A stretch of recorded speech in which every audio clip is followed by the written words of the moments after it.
In the run-up to the 2024 general election, experts and political parties feared the possible outbreak of violence between MK Party and ANC supporters. The ongoing tension between the ANC and the Inkatha Freedom Party has always been a threat to stability. About 20,000 people died in KwaZulu-Natal and Gauteng in the 1980s and 90s due to the political rivalry between the two parties. The Shobashobane massacre on the KwaZulu-Natal south coast on Christmas Day in 1995, which claimed 19 lives, was one of the incidents which brought the parties together to work for peace. Analysts say there are new dynamics at play. I think it has changed very drastically. You will recall that during that time, the violence was inter-party. There was a lot of inter-party violence. After that, after 1994, particularly during local government elections, we have seen a lot of intra-party violence. And that was also subsided now. During this past election, though there was an expectation that there will be a lot of violence, but there was no violence. However, because the police were on the alert, you saw the National Commissioner of Police deploying police to KwaZulu-Natal in particular, where there has been a lot of violence. But also the voters are maturing now, and the price of violence is very high for everybody. Research shows there is a rise in political killings during election time, and particularly during local government elections.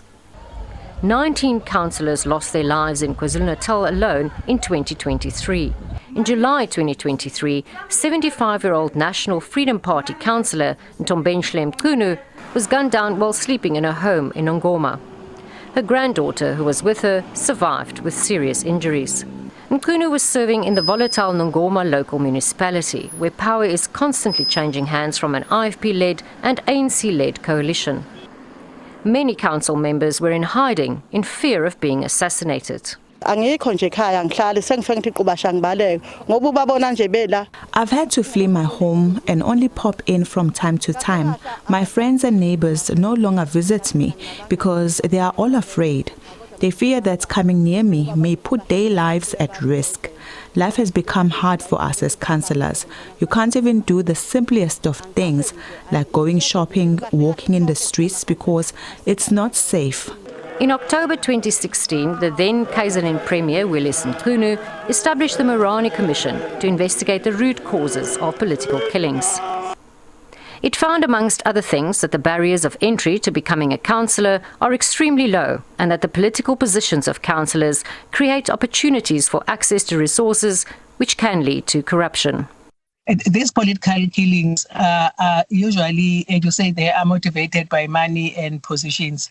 Those positions are the reason why people want those positions, because people are unemployed. They see these political positions as a way of getting jobs. So because these political positions are few and many are competing for them, that is why other people think that I must eliminate anybody who's likely to oppose me. But I think unemployment, poverty, and lack of opportunities, lack of any other opportunity other than a political opportunity is one of the reasons why there will be political killings, because many people compete for few positions. In 2018, President Cyril Ramaphosa, through the Inter-Ministerial Committee on Political Killings in KwaZulu-Natal, set up a task team to investigate the ongoing political killings in the province. The committee has urged political parties to strengthen their internal mechanisms to diffuse inter- and intra-tensions and instability to avoid political attacks and killings. Political parties need to educate their members. That is the first thing. So that they will understand the issue of democracy and competition whenever a leader has to be elected in a community. That's point number one. So that even the intra killings which take place will not take place when people will have an understanding what it calls to become a councillor. Well, the issue of the entry level as to what in fact are the requirements in order to become a councillor may be also a factor that might assist to mitigate the current challenges which are facing the KwaZulu-Natal when it comes to political killings. I think there must be an amendment in the Structures Act that put the requirements of who should be a councillor for all political parties, so that we know these are the attributes of somebody to be a councillor. Beyond this thing of saying you must be a person of sound mind and all that, that is minimal to me. It must be a clear requirement of who should be a councillor. Analysts agree that parties have carried out a degree of educating party members.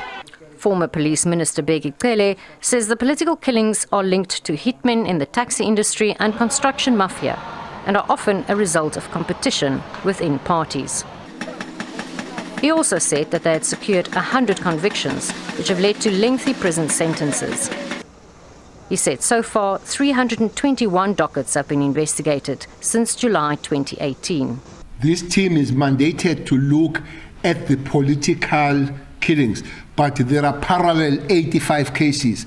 Those are the cases that will go outside the mandate, as for this business forum stroke construction mafia and the taxi industry and any others. The committee had earlier said special courts were to be set up to deal with political killing trials, a move supported by political parties and families. Renee Heine, SABC News, Durban.